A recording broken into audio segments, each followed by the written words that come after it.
What is up, movie friends? Welcome back to Raiders of the Lost podcast. This is Anthony. And this is James, and today we're going to be diving into the film Sicario, which was directed by Denis Villeneuve in 2015. This movie stars Emily Blunt, Benicio del Toro, Josh Brolin, Danielle Kaluuya.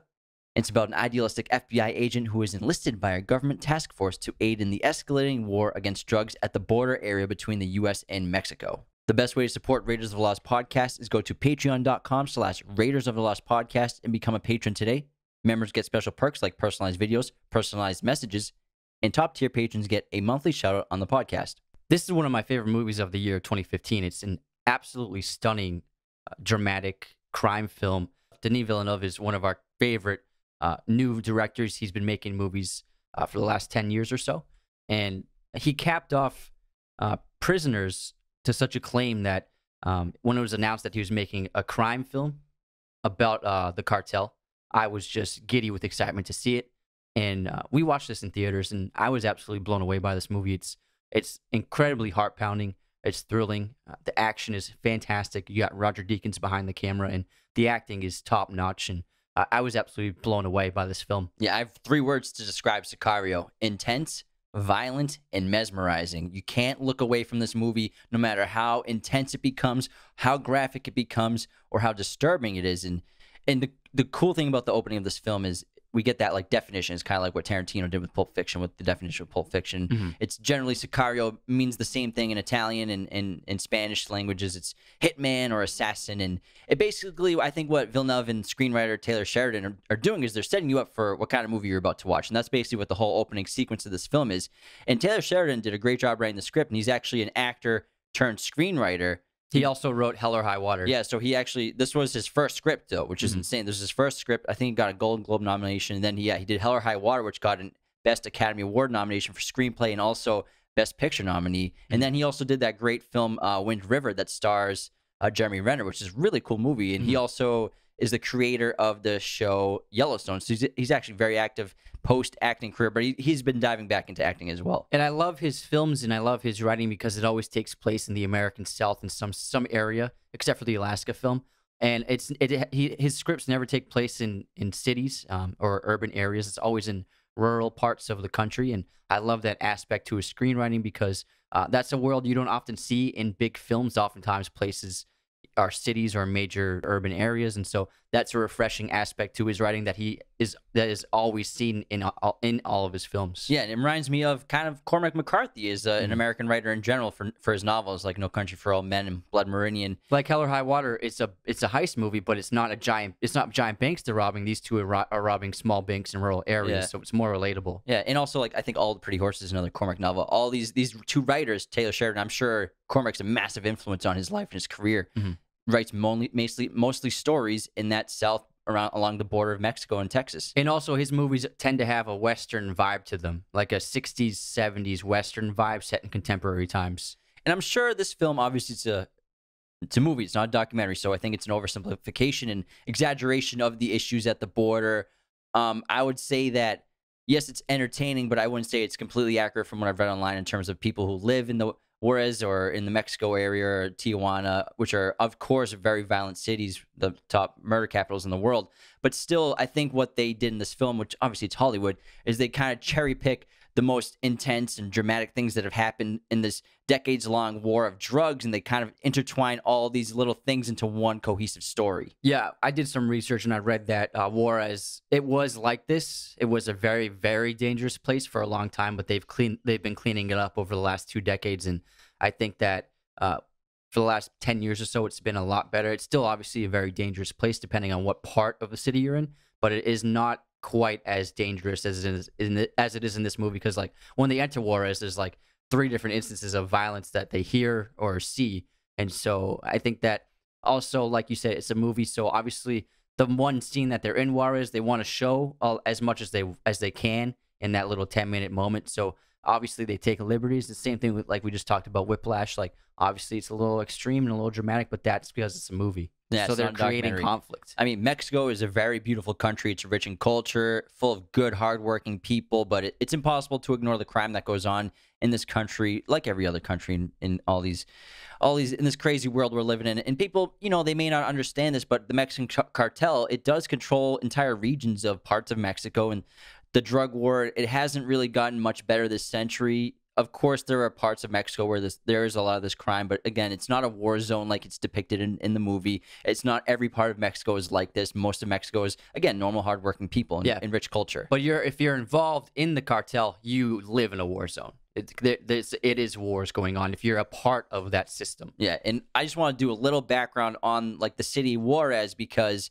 it's basically this main back and forth between obviously the border of El Paso, Texas, and then Juarez, which is a city just across the border. I think it's about 10 miles away. You can literally walk it. There's a bridge across the border that you can walk to. You can take a quick bus ride if you want to. And as of 2019, the top 5 cities in the world with highest murder rates are all in Mexico. Tijuana was number 1, the highest murder rate on the planet. And then Juarez, which the film takes place in parts of, fictionally, because they filmed it actually outside Mexico City.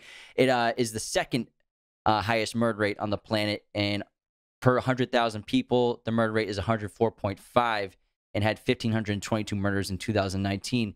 In between 2009 and 2019, the murder rate in general of Mexico has almost doubled, and they saw the highest total ever on record in 2019 with 35,588. That's about 100 murders a day in the entire country of Mexico, whereas in America, there were 16,425 murders that same year, and we have about 3 times as many citizens in this country. So that's a little perspective on how dangerous it can be in this city, Juarez and Tijuana. And again, we just want to reiterate, they are cherry-picking different aspects of this drug war over the last couple decades. A lot of people lead lives of crime because there is a high poverty rate in Mexico. What is it, 43%? That's about, somewhere like that. It's difficult for people to make a living out there. So you can understand that why so many people turn to the life of crime. So it is you can empathize with that and understand it. Yeah, and I think that one of the aspects of the film that Villeneuve wanted to show and share it in is with this character Silvio, just to get right into it, and it's kind of this subplot of this Mexican police officer with his son, and the son obviously just wants the father to hang out with him, and you would think that instead of besides the law enforcement, they would have maybe what are the drug cartel bosses up to. We very seldom see that. We see that one scene with the drug cartel boss who's like by his pool, but other than that, we get Silvio, who's kind of like a corrupted police officer, and I think they chose that route to empathize with a lot of these people that are kind of stuck in the cartel or trapped in the cartel or forced into it, and they can never get out. And I think that's the entire point of this father-son side story. It's a really fascinating part of the film because they show just these small snippets, these small scenes with Silvio and his son and his wife, and you don't really know how they relate to the story at large because they're their own little storyline, and obviously they intersect at the climax of the film. But when you see these 3 scenes, it's very curious and it's very mysterious, and it makes you wonder what is this person, what kind of part are they going to play in the story. So it's a great way where they establish this character without really telling us how he's relevant to the plot. So Silvio, essentially, he's a pawn of the cartel. They use him. He's a very small cog in a big machine, but they need him, and he has no power. He has no control over what he does, and you can even assume maybe he does it to help survive. Maybe he's like, maybe he's been forced to do this. You don't even know the backstory, so there are so many possibilities with regards to the motivation of the character. But all in all, he is a pawn of the system, and he's used by the cartel drug lords and the leadership to run drugs for them. And the reason why Silvio is in this movie, it's not because eventually he has a scene to play at the end of the film. Silvio's in this movie because I think he's a direct reflection of Kate. So Silvio is a pawn, and Kate is also a pawn. And Kate, played by Emily Blunt, brilliantly, by the way, she is a pawn of the American government, where she doesn't really have too much power and in control of what she's doing. She's a leader, and she heads this task force that handles kidnapping cases. But all in all, what she does doesn't really make a big difference, and she goes where she's ordered to go, and she does what she's told to do. And ultimately, she is a pawn for America, whereas Silvio is a pawn for the cartel. Another relation between Kate and Silvio as being reflections of one another is they both smoke Indian Creek cigarettes. Yeah, that's a great point to make. And Kate's a really interesting character because I think a lot of people watch this movie and they think that she's kind of a pointless character. She doesn't have a lot to do, but she is a vehicle for the audience to experience what's happening, as well as, like you said, as a pawn, because she has no idea really what she's ever signed up for until the end of the film. Neither does the audience, because what Villeneuve and Sheridan do with this film is they have all these forces of power who are completely ambiguous about who they are really, who they work for, what their motivations are, what the overall plan is. And even we have the scene where Reggie, played by Daniel Kaluuya, is so pissed off about the situation that he takes Matt, played by Josh Brolin, aside to get some information about what's going on because they don't want to be kept in the dark. But little do they know that they're being kept in the dark way more than they could ever imagine until they're about to enter that tunnel. Kate's character, her transition from the beginning to the end, the entire story, it challenges her like she's never been challenged before, because Kate is a very loyal FBI officer. She's loyal to her country and she's loyal to her service and her crews. She's an idealist. She's an idealist, and she believes in the rule of law. She believes in law and order and justice and doing things by the book. The problem that she runs into is the way Matt operates is with this gray middle area of moral ambiguity, where he's a good guy, but in order to do what he does, he needs to work outside the law, and he has to do very unsavory things to get the results that he wants. This completely clashes with Kate's ideals and Kate's perspective on law enforcement. And throughout the film, she keeps getting presented with these situations and these moments where she has to either make a difficult decision to either loosen up her grip on her law and order mentality, or she's accepting a hard truth of the reality of the situation, where Matt tells her that what she's doing is just a waste of time. She's not doing anything meaningful, and what he does actually makes a difference. And so she's having trouble accepting that in order to make a difference, she has to kind of break the law in a lot of ways. And there's this really great visual cue that Villeneuve and Deakins throw into the film, is that whenever Kate is met with a dilemma, like accepting a hard truth from either Alejandro or Matt, or she has to make a decision, like, for example, when she decides to volunteer for the team, there is always an American flag behind her. And if you watch all these scenes, all these moments, there's always an out of focus, sometimes out of American flag in the background of the scene. And the reason why the flag is there is because she's questioning her loyalty to law and order and her loyalty to justice and doing things the right way, and the idealistic American perspective she has on law enforcement. And so she's struggling with that throughout the entire film. Yeah, moral ambiguity is the main theme of this film, and I think it takes a few watches to kind of get what that concept is going through in the movie. And like you said, Kate is going through that throughout the entire course of her story, her character arc, because, like we said, she's an idealist, but she's beginning to lose faith over time with the system, with the justice system, realizing that her shady actions are necessary despite her not wanting to do them. And she even goes to her superior officers and complains about it and says, can we do this? Is this legal? And they're trying to explain to her, like, this is now part of the scheme. This is what we're doing now. And Matt is a consultant, basically, to shake things up. And what they're trying to do is get a reaction from the cartel to make a mistake or to do something unplanned. And that's how they try to either build a case, or what they're going to basically do is they're sending Alejandro into the cartel, into behind enemy lines, basically, to take out the head cartel boss. So that's basically the secret plan of the entire film. And Benicio, well, on top of that, there's the ultimate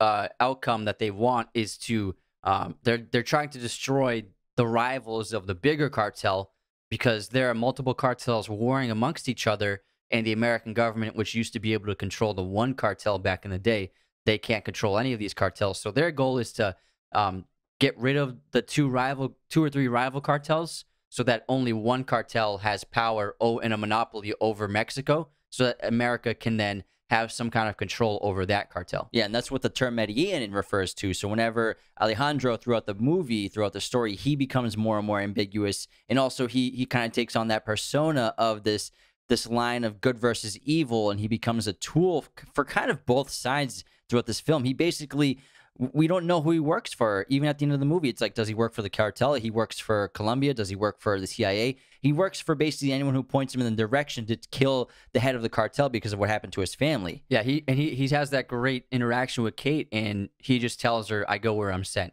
and where he wants to go is to Fausto. Let's stay on Alejandro. He's a really fascinating character. I think he's the most interesting character of the film. I think ultimately the Sicario refers to him. Oh yeah, absolutely. Yeah. And Alejandro, he used to be a lawyer and a prosecutor, and he used to work for the cartel. But obviously, we don't know all the events of his past. But for some reason, the cartel turned on him and killed his wife and his daughter. And since that happened, he has been on this lethal crusade of trying to find the man responsible, Fausto, the leader of that cartel, to kill him. And now he has been working as a mercenary pretty much for both sides because he'll accept whatever job. Yeah, he's such an interesting character because he's so mysterious throughout the first half of the film. We have no idea who he is. Who's this guy in this beige suit? Who does he work for? What's his skill set?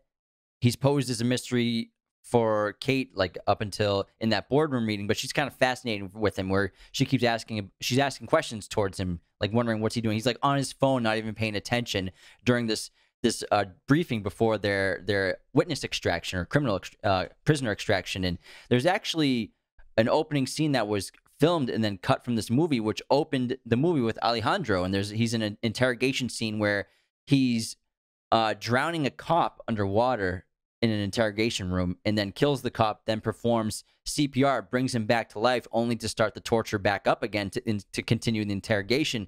And they removed the scene because it plays better having Alejandro more mysterious and more of an unknown character to us, because if we see that, we understand who Alejandro is, what he's capable of, and the ruthless nature that he has inside of him. But by keeping it a mystery, we don't really see what he's really capable of until much later on in the film. Even during the interrogation scene, after they get the prisoner back, Guillermo, we don't even see what he does to Guillermo. We just kind of get insinuated what he does to Guillermo in that scene. That's a great point, and I didn't know about that cut scene, because it wouldn't work. Because if they open the film with that, Alejandro would look as though he would look like a villain, and the moral ambiguity and the mystery about him is what is so strong about the character, because he slowly reveals what he's capable of. And that interrogation scene is one of my favorite scenes because the filmmakers decided not to show it, but rather imply it.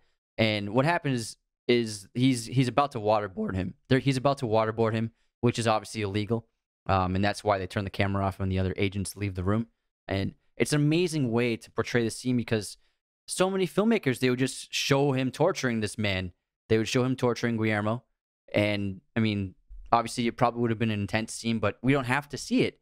And instead, what Villeneuve does is he cuts away and he puts the shot facing the floor. There's a drain on the floor with the bottle of water next to it. And that is implying that waterboarding is about to take place. And it's an amazing way to depict that moment.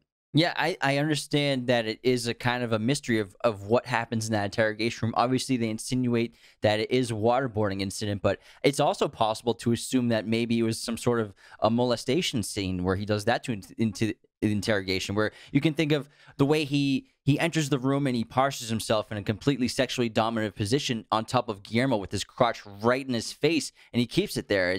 It's kind of an absolute assertion of dominance, and you can maybe think that maybe he continued that with the sexual torment and torture with it. That's what's cool about leaving it ambiguous like that. And also, what's interesting about Alejandro is about 90% of his dialogue was cut by Villeneuve and Benicio himself, because Benicio was looking at the script and learning about the character and trying to get into the character, and there's so much dialogue of Alejandro just like constantly telling his exposition of where he's from or what happened to him in his past, and like these scenes that it doesn't make sense, and that wouldn't have worked as well. And he realized that it makes much more sense to keep him mysterious, keep him silent. It's almost like Gosling's character Driver in Drive.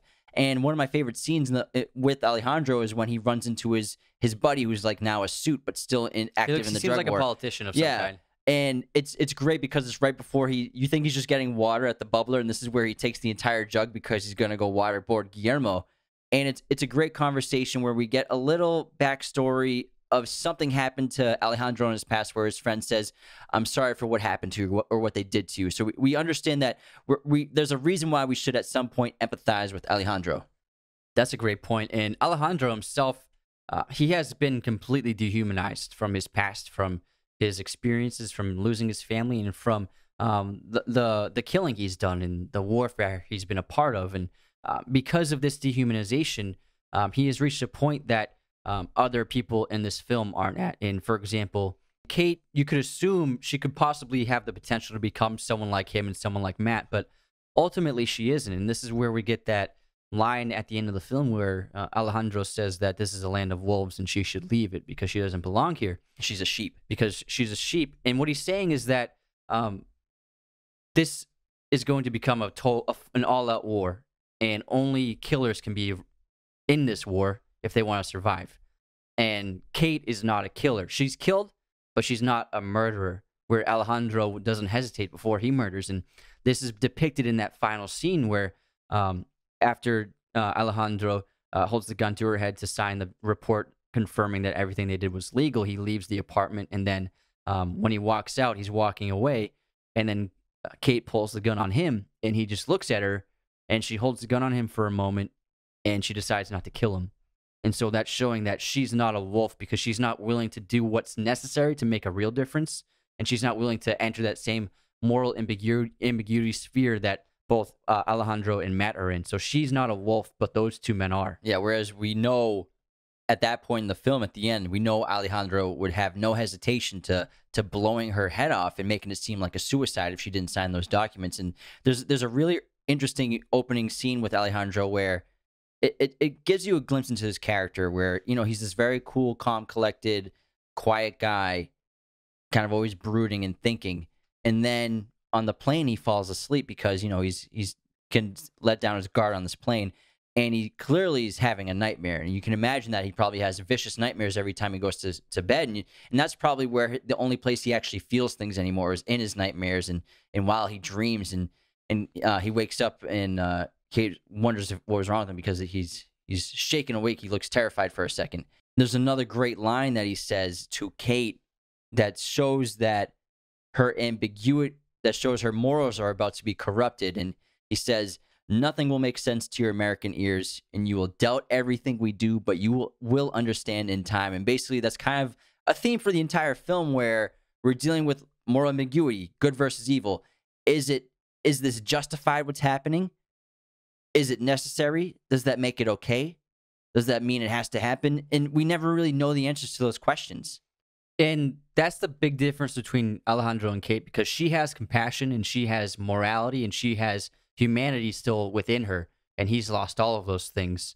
And I think it's mostly evident in that final scene with Alejandro after the climax of the tunnel raid, where he finds Fausto's house and he sits down at the dining room table with Fausto when he's having dinner with his wife and kids and his two sons. And Benicio, he plays it. He's such a great actor. He plays it so well, where you can see he's holding so much inside of him. I'm sure this was going to be a big monologue, but like you said, he cut out all of his dialogue, so it works better like this, where you think that Alejandro is just going to kill Fausto because he's the cause of his pain and his past, and instead Alejandro kills Fausto's two sons and his wife right before the man's eyes. And it's the most shocking part of the film, and it's also a defining moment for the character, where we finally see the monster he is, because he is a monster. But before this, the only people he killed were villains and criminals, and so we had this perspective where he's doing what's necessary and he's with the good guys, so he's doing the right thing, killing these people. But ultimately, when it comes to this situation, he kills 3 innocent people without hesitation.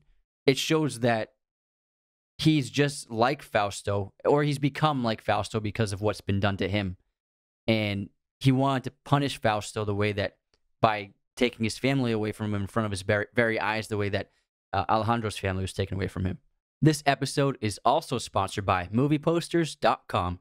Use our special promo code Raiders15 to get 15% off your order today. Movieposters.com is the #1 site to get your posters online today. Don't go to Amazon. I know it's free shipping. The quality is just not there. If you're looking at our set on YouTube, we hope you're watching the show on YouTube as well as the audio format. You'll see that our set is decked out with these awesome posters. They let us choose whichever ones we wanted, and they sent them over to us. These are high quality. They have every size. They can do framing. They can do backlighting. They can do glass. Whatever you want. Movieposters.com can handle your needs. Head on over to movieposters.com. Use our special promo, Raiders15, to get 15% off your order today. Again, Raiders15 at movieposters.com. And we also have our own new movie posters as a form of merch that we're offering to you guys. We made our own custom movie posters that you can buy from movieposters.com using our coupon code. To get links to those movie posters, check out the bio. And just to stay on this topic of moral ambiguity, there's this great account, Digging Deeper, that I saw this breakdown of the colors of this film. And every time I watched it, I'm like, there's so much beige in this movie. What's with all the beige? And you might not notice the first few times you watch it, but now I'm going to explain a great appreciation for the production design, the wardrobe, and overall color schemes of this movie. And also, first of all, filmmakers like this, everything is intentional. This is all done on purpose. So we get a lot of people in the comments like, oh, that was just English That's teachers. a stretch. That's a stretch. English teachers be like, yeah, get out of here. These filmmakers are masters, and they're doing this for a reason. Very intelligent people make movies for the most part. So beige is everywhere in this movie. It's in the deserts, the wardrobe, the buildings, the walls, the cars, Kate's bathroom, the conference boardrooms, the military wardrobe, everything. Alejandro has a beige suit. Matt wears beige, and basically beige, it's this color that's sort of in between light and dark, and it's this ambiguous color, and it reflects on the ambiguous nature of the actions of the characters in the film and the film in general. And you know, when Kate opens up the film, she's in the dark, she's in the shadowed truck, and this is that great insane opening where she goes and she's a tool and a weapon against evil at this point, and she's kind of a reflection of the light as it's pouring through inside the truck, those beams of light. And that's obviously where they discovered the bodies inside the walls. And then Kate and Reggie, played by Daniel Kaluuya, they both represent law enforcement and idealism, and they both wear blue in the beginning of this movie, shades of blue, like dark grays, blues. But throughout the course of the film, Kate's shirt, it gets more and more desaturated from blue to the more desaturated blue until it's eventually gray, and then the final scene where it's white. And so she's not exactly an ambiguous character, but she seemed to have lost her belief in the law and her ideals and her institutions and her systems of the FBI and government and law enforcement. And then Alejandro and Matt, when we first really introduced to them together, they're wearing beige. And again, Alejandro has this beige suit. And then when they get on the jet, Matt's also wearing beige, and they wear beige a lot in this movie. It's kind of wild. When the next time you watch this, notice this, pick up on it. Because they're ambiguous characters. We don't know their intentions. We don't know their backgrounds. We don't find out until later that Matt is CIA. He says he's DOD consultant, but Reggie actually guesses that it's definitely a CIA guy. And so they're ambiguous. And however, when they're on missions that are lawful missions, they switch to blue. So Alejandro, during the prisoner extraction, when they have to cross the border, he takes off his beige suit. He's got on a blue shirt. They switched to blue when they're doing lawful things, and they switch back to beige when they get back across the border inside the interrogation room. Alejandro has his beige suit back on, and Matt has a beige shirt back on. And again, throughout Kate's distrust of the system and her kind of corruption, she becomes desaturated and eventually white. And this is done on purpose. This is like how Villeneuve and Deakins, they used those boxes and cubes to frame characters and prisoners to show how each of the characters in the movie are actually prisoners in their own way. And they also utilize these barriers to show the ambiguity in the film with curtains, windows, dust, reflections. You'll see a lot of characters. There's a lot of shots of dust. Yeah, and they're on the other side of either dust or very thin curtains and stuff like that. And they also show, Deakins uses his lighting to show the motivations of characters. So, for example, that final scene when Alejandro is trying to get Kate to sign the paper, he's in the dark of the apartment, completely in shadow, and she's being lit up by the kitchen light, and she's just fully lit up. He's a villain, and she's a protagonist in that situation. And then, can I just play off that for a sec? Yeah.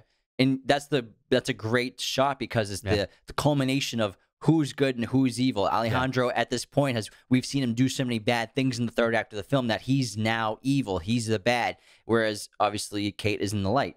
But then right after this scene is the moment where Kate contemplates shooting Alejandro, and he is now standing outside in the light, and she is standing on her porch in the shadow with a dark background behind her because she's possibly about to commit something wrong. And so there's a lot of moments like that where Deakins is showing the motivations and intentions behind these characters in every situation. Yeah, and I want to just stay on the cinematography of Deakins and also this topic of light and dark visually, because the first half of this movie, it's always kind of lit very well. It's in daylight, a lot of shots in the desert with the sun up or in these brightly lit conference rooms and boardrooms. And then the second half of the film and almost entirely the third act of the movie during this tunnel raid is in the dark. And you can even say the second act of the film is a lot of dusk. Yeah, a lot of sunsets. Yeah, you're right. And there are even some scenes that are shot entirely in the dark. And Deakins, kind of like going back to Zero Dark 30, utilizes techniques that coincide with the gear of the tactical teams in the scenes, like night vision goggles, and then that awesome black and white thermal vision, as well as he actually uses the dark to his advantage, like that beautiful shot of the SWAT team with the knife, like looking out the tunnel, and we just see the knife getting closer in frame, just engulfing the dark sky behind him. And also the highlight of the film in terms of cinematography is that shot during the final mission when the sun is setting in the desert and the entire squad of soldiers are walking away from camera, and the further they go, the lower they elevate, and as they walk, they begin going lower and lower in the frame until they all disappear in on the horizon line of the silhouetted landscape. A lot of people, you might not understand cinematography or cameras, but this is so hard to do because it has to be so precise. You don't have a lot of time to get these shots, and you have to frame them perfectly because you only have so much amount of time with these. They call them golden hours, sunsets or sunrises. Yeah, and it's beautiful filmmaking. And one of my favorite parts about obviously the utilization of these night vision techniques with the night vision goggles and thermal vision is they originally didn't plan that. They actually lit the tunnel scene, the exterior of the tunnel, before they go into obviously make it seem like it's at night, but so that audiences can see the characters, like a normal film. And then they got there and they realized it doesn't make sense that this team that's supposed to be operating in complete darkness, you can see them visually, so it just doesn't make sense to the scene. That's something I've always seen in movies and been like, it's not. I mean, how can they not see? Why are they using night vision goggles if I can see on the screen? Yeah, so they incorporated then the night vision goggles that the team would use, and then the thermal camera, which is made by Fleur. It's a camera company, and that was actually the point of view of Alejandro, was that thermal vision camera. Yeah, in the team was the green light, and it's an amazing moment. It's so exciting to see this footage, especially the first time. It was like mind-blowing. You're like, is this real? And then you're like, this is real. And I think if I remember correctly, the crew said that their footprints would be visible in the thermal vision for up to, I think, 5 minutes. But there's a reason they were visible, is because they had a prop guy who heated the soles of their shoes so the footprints would actually register more prominently throughout the length of the shot rather than just a couple seconds and dissipate. And that's for the audience to be able to see them, the footprints. So it's a stunning sequence. It's so cool. You've never seen an action sequence like that in any films before. It's similar to Zero Dark 30 in a bit, yeah, but not the thermal imaging, which is so cool. Yeah, it's fascinating to think that there are people out there that actually do this kind of stuff. Yeah, it's pretty wild.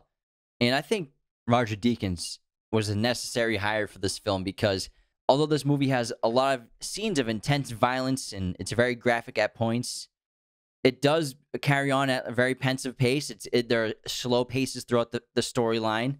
A lot of landscape shots, a lot of long cinematography. And I think you need someone like Roger Deakins to be able to entice the audience to keep wanting to see the next shot and to be fascinated with each frame of film and just trying to analyze everything that's going on in every single shot and every bit of lighting and every piece of wardrobe. And I think that Roger Deakins is so essential to that. To also, they use a lot of natural lighting in this movie, and to embrace that, embrace the contrast and the shadows. And I think all that creates so much tension that just builds constantly throughout the film.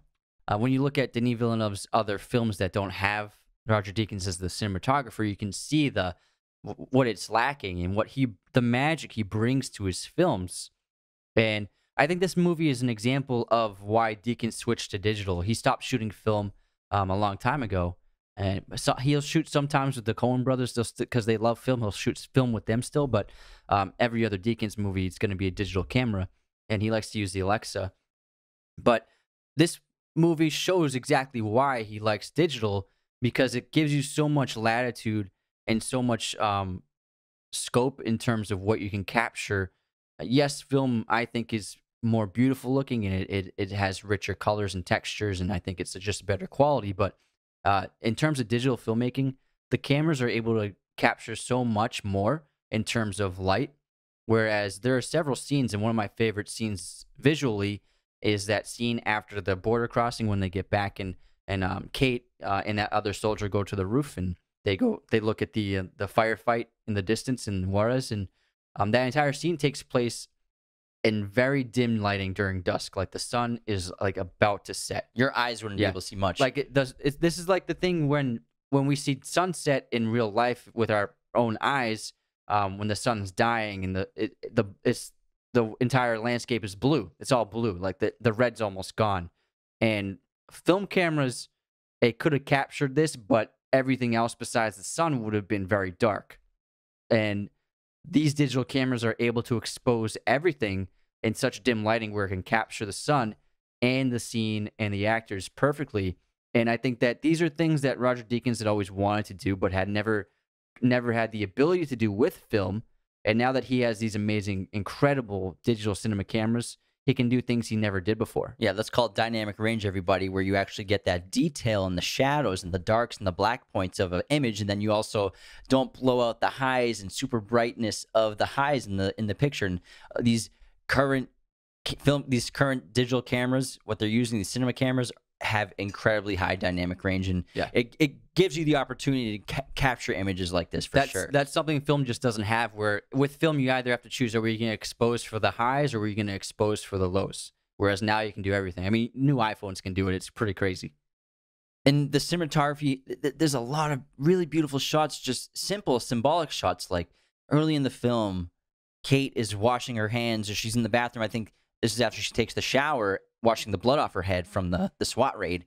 And she's looking in the mirror at her sink, but it's fogged up. And it's a perfect, like, kind of a 50-50 shot of her and then her reflection. And it's kind of like foreshadowing who this character is. She's going to maybe become a ghost, or she's going to, like, lose herself in this new world, or she doesn't know where she is. And again, is she going to become an ambiguous character just like Matt and Alejandro? And also, I think they did a calling card to No Country for Old Men, where the next time she's washing her hands, and they do that overhead shot of the sink. And I think it's literally them referencing No Country for Old Men when Anton Chigurh washes his hands after killing that first deputy. Yeah, the reflection in the mirror. No, above. So overhead, and then it's looking down on the sink, washing her hands. I think it's an exact replica of that old shot. So I think that they're just like doing a nice little Easter egg reference to that movie. And Johan Johansson, who did Arrival and who passed away much too soon, I think like 4 or 5 years ago, his score in this movie is incredible. And we just have these tones and these deep strings, like bass strings. Yeah, it's very intense, and it just like adds to the tension of the cinematography and the tension of the scenes. And I think just kind of like that main theme, it's called The Beast, and it's so intense and eerie and terrifying, and it also amps you up at the same time. And whenever you hear that in the movie, you know something crazy is going to happen. You know, they're either crossing the border or they're going inside that tunnel, and it's phenomenal music to accompany the film, especially in the border crossing scene, which is so intense because nothing happens until they are returning to the States. But when they are entering Juarez, I think could be the strongest sequence of the entire film, because it's just cinematography and music, and that's it. There's no dialogue. There's no one giving exposition. All we see is the journey from El Paso into Juarez, and it's a stunning moment of the film. The cinematography combined with Johan Johansson's music is just unnerving and so intimidating. And I remember every time I watch this movie, I've seen it like 6 times, and I still get goosebumps, and I get fearful for the characters as they enter this area. And because you can just, the way it's shot and the way it sounds, you can just feel the dread. Yeah, and that's a great scene to show Kate's point of her character in the movie being a vehicle for the audience. And just like her, we're experiencing entering Juarez for the first time, and she had no idea she was going to Juarez. She thought she was going to El Paso, and we just have to watch her enter this what seems to her to just be a different world.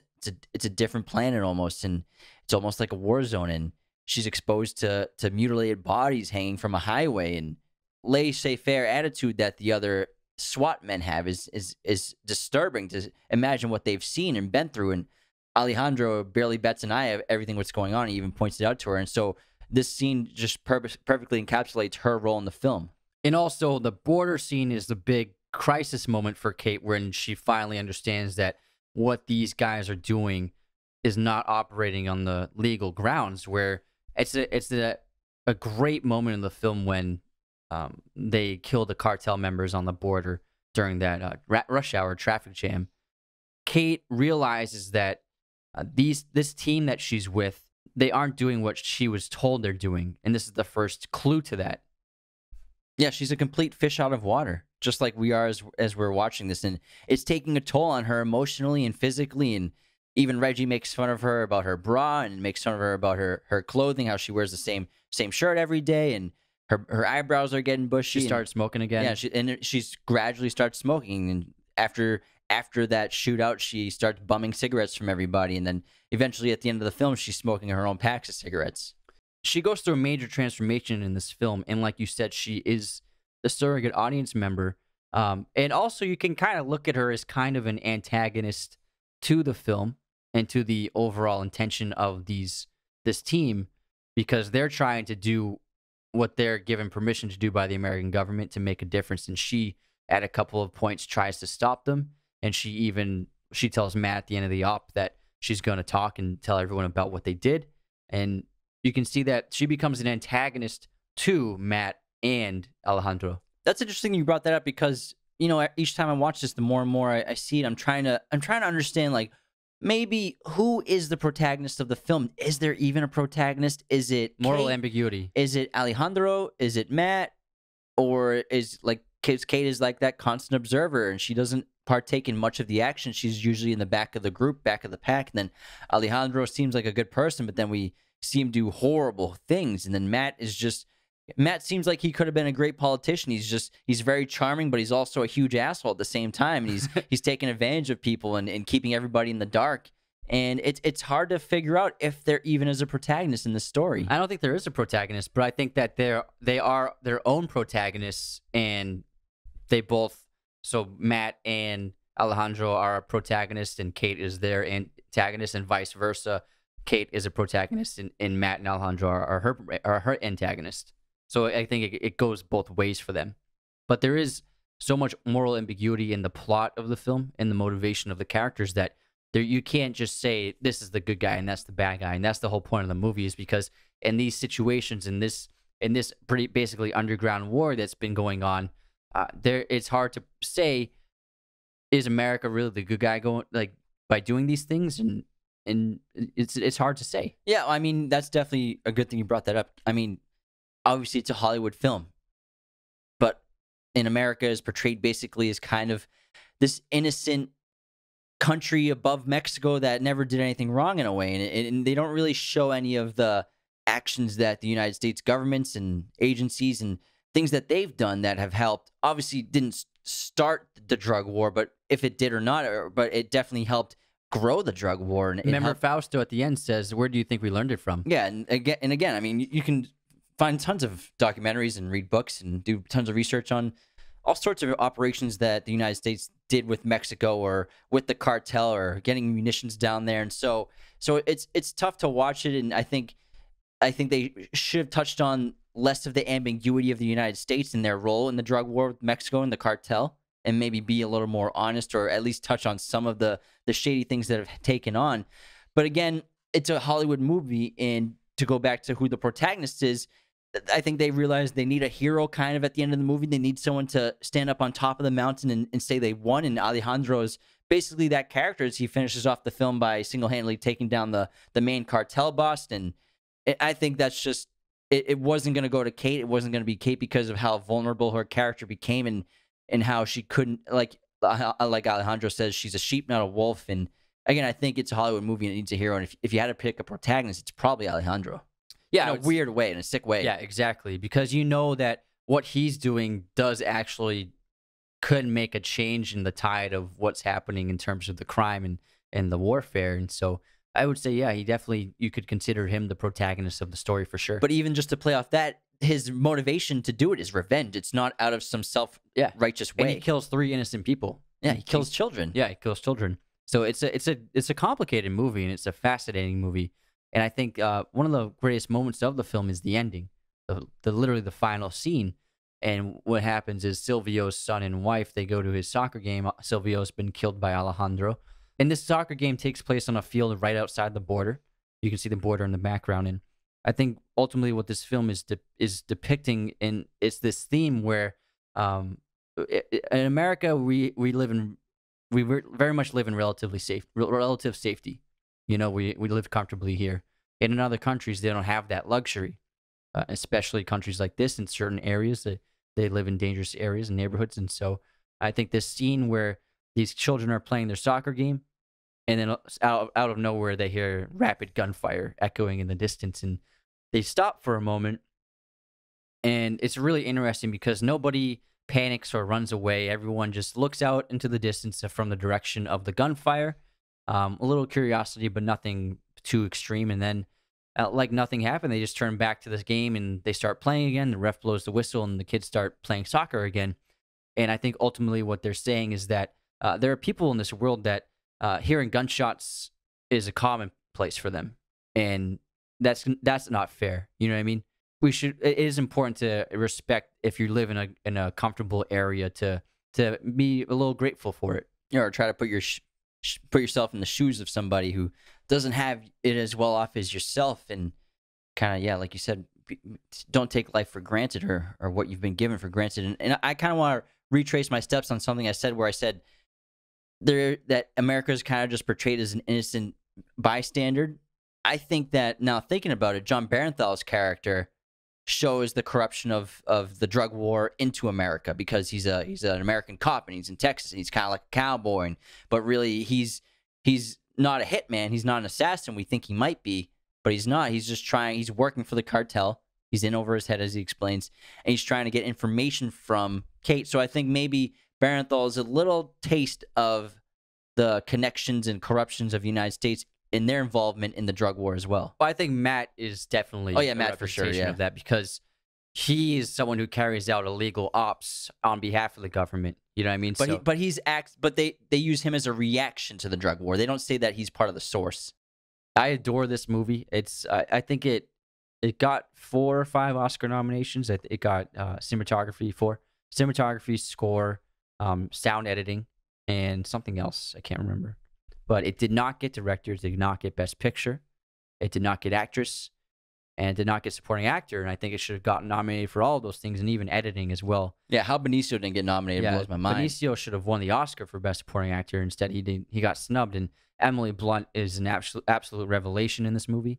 I think it's her best performance, and she's had some really great performances. And I think Denis proved himself to be one of the greatest filmmakers working currently. And I love that he has now made the transition into big budget films like Blade Runner 2049, and now with the highly anticipated Dune. I just want to see Dune so bad. Yeah. So I think that having a filmmaker of his caliber in terms of his artistry and his craft to make huge sci-fi movies, I think it's fantastic, and I can't wait to see more. Yeah, this might be Benicio's best role since 21 Grams, and I think it's my favorite performance that he's ever done, and I love this guy so much ever since I saw him in Usual Suspects, and he's such a talented guy. And I think you can't top Traffic. Yeah, he's great in Traffic. He won the Oscar for Traffic. Right. And he plays a military, he plays a cop in Tijuana in that movie, I believe, right? Yeah. So it's a very similar topic. And he actually reprised the character in 2018 with the sequel, Sicario, Day of the Soldado. But Villeneuve and Deakins didn't work on that project. And it's actually a pretty good sequel. It's really cool. But I think that his character, Alejandro, in the sequel, maybe a little too much backstory, a little too much exposition, and he loses that mysterious edge and ambiguous character and the evil nature behind him, because he does have some positive motivations and actions in the film. Yeah, with the entire storyline with that young girl. And I think his character works best as a supporting character. How about some fun facts?